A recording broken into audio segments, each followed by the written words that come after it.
how to fix WhatsApp business notification not working on Android phone. Hello guys, in today's video I'm gonna show you how to fix WhatsApp business notification not working on Android phone. First, open settings and then just scroll down here until you find the apps,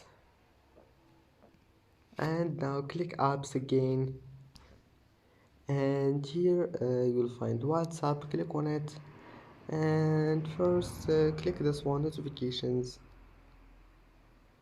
and here you can manage notifications. You can allow it. If you found it like that, just allow it.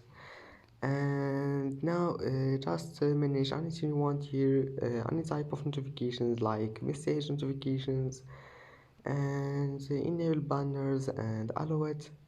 And if that doesn't fix your problem, click more settings, and here we'll find WhatsApp settings here, and here you can manage it also. Just manage anything you want, and your problem must be fixed. And that's it for today's video. Don't forget to like, and see you in the next video.